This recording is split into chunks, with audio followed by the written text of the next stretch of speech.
आज का बजट जो वित्त मंत्री जी ने संसद में देश की जनता को समर्पित किया है, एक ऐतिहासिक बजट है।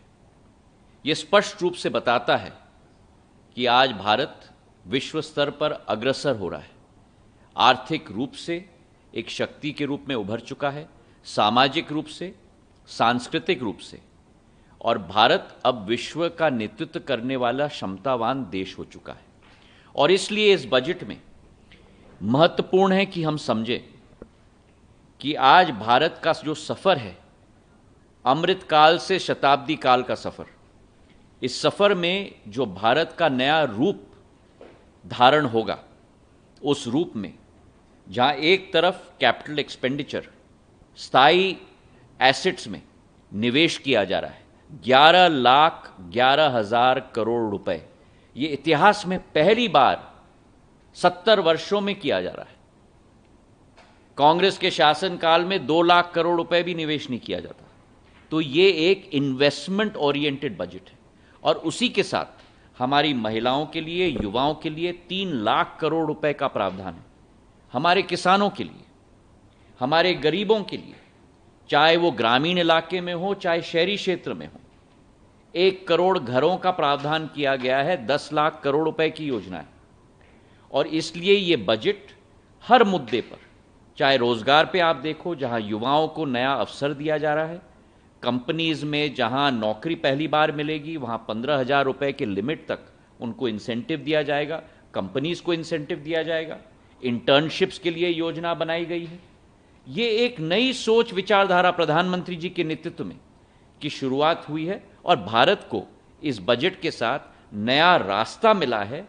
आने वाले केवल 1 साल के लिए नहीं, लेकिन आने वाले दशक का मार्गदर्शन इस बजट के आधार पर प्रधानमंत्री जी ने संकेत पूरे भारतवर्ष को नहीं लेकिन पूरे विश्व को भेज दिया है। सर, ऑपोजिशन ये कह रही है कुर्सी बचाने की ये बजट है।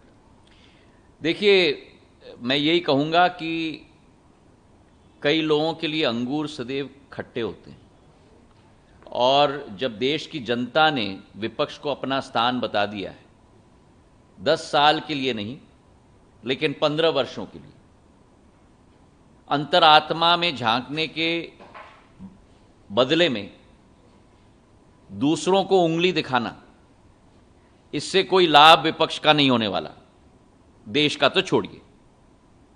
सदैव यही सोच और विचारधारा उनको ही कटघरे में खड़ी कर दी है।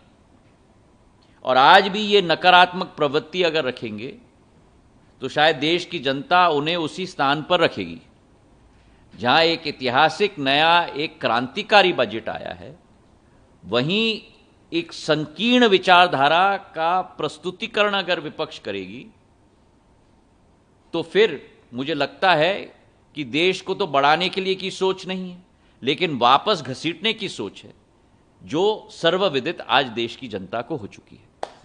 नॉर्थ ईस्ट को आगे ले जाने की दिशा में किस तरीके से? बहुत एक प्रगतिकारक बजट है।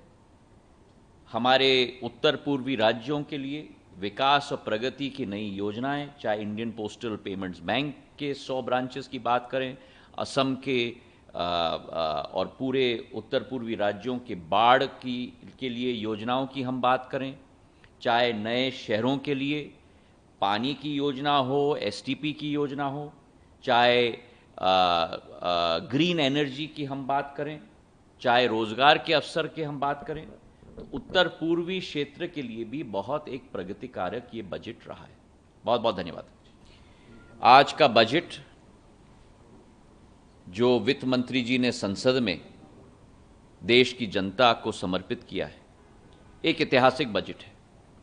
यह स्पष्ट रूप से बताता है कि आज भारत विश्व स्तर पर अग्रसर हो रहा है, आर्थिक रूप से एक शक्ति के रूप में उभर चुका है, सामाजिक रूप से, सांस्कृतिक रूप से, और भारत अब विश्व का नेतृत्व करने वाला क्षमतावान देश हो चुका है।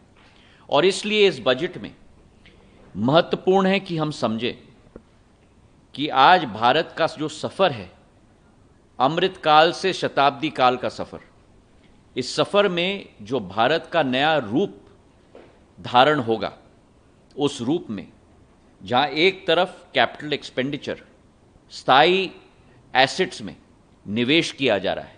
11,11,000 करोड़ रुपए, ये इतिहास में पहली बार 70 वर्षों में किया जा रहा है। कांग्रेस के शासनकाल में 2 लाख करोड़ रुपए भी निवेश नहीं किया जाता। तो ये एक इन्वेस्टमेंट ओरिएंटेड बजट है। और उसी के साथ हमारी महिलाओं के लिए, युवाओं के लिए 3 लाख करोड़ रुपए का प्रावधान है। हमारे किसानों के लिए, हमारे गरीबों के लिए, चाहे वो ग्रामीण इलाके में हो चाहे शहरी क्षेत्र में हो, 1 करोड़ घरों का प्रावधान किया गया है। 10 लाख करोड़ रुपए की योजना है। और इसलिए ये बजट हर मुद्दे पर, चाहे रोजगार पे आप देखो, जहां युवाओं को नया अवसर दिया जा रहा है, कंपनीज में जहां नौकरी पहली बार मिलेगी वहां 15,000 रुपए के लिमिट तक उनको इंसेंटिव दिया जाएगा, कंपनीज को इंसेंटिव दिया जाएगा। इंटर्नशिप्स के लिए योजना बनाई गई है। ये एक नई सोच विचारधारा प्रधानमंत्री जी के नेतृत्व में की शुरुआत हुई है और भारत को इस बजट के साथ नया रास्ता मिला है। आने वाले केवल 1 साल के लिए नहीं, लेकिन आने वाले दशक का मार्गदर्शन इस बजट के आधार पर प्रधानमंत्री जी ने संकेत पूरे भारतवर्ष को नहीं लेकिन पूरे विश्व को भेज दिया है। सर, ऑपोजिशन ये कह रही है कुर्सी बचाने की ये बजट है। देखिए, मैं यही कहूंगा कि कई लोगों के लिए अंगूर सदैव खट्टे होते हैं और जब देश की जनता ने विपक्ष को अपना स्थान बता दिया है, 10 साल के लिए नहीं लेकिन 15 वर्षों के लिए, अंतरात्मा में झांकने के बदले में दूसरों को उंगली दिखाना, इससे कोई लाभ विपक्ष का नहीं होने वाला, देश का तो छोड़िए। सदैव यही सोच और विचारधारा उनको ही कटघरे में खड़ी कर दी है। और आज भी ये नकारात्मक प्रवृत्ति अगर रखेंगे तो शायद देश की जनता उन्हें उसी स्थान पर रखेगी जहां एक ऐतिहासिक नया, एक क्रांतिकारी बजट आया है, वहीं एक संकीर्ण विचारधारा का प्रस्तुतिकरण अगर विपक्ष करेगी तो फिर मुझे लगता है कि देश को तो बढ़ाने के लिए की सोच नहीं है लेकिन वापस घसीटने की सोच है, जो सर्वविदित आज देश की जनता को हो चुकी है। नॉर्थ ईस्ट को आगे ले जाने की दिशा में किस तरीके से? बहुत एक प्रगतिकारक बजट है। हमारे उत्तर पूर्वी राज्यों के लिए विकास और प्रगति की नई योजनाएं, चाहे इंडियन पोस्टल पेमेंट्स बैंक के 100 ब्रांचेस की बात करें, असम के और पूरे उत्तर पूर्वी राज्यों के बाढ़ के लिए योजनाओं की हम बात करें, चाहे नए शहरों के लिए पानी की योजना हो, एसटीपी की योजना हो, चाहे ग्रीन एनर्जी की हम बात करें, चाहे रोजगार के अवसर की हम बात करें, तो उत्तर पूर्वी क्षेत्र के लिए भी बहुत एक प्रगतिकारक ये बजट रहा है। बहुत बहुत धन्यवाद।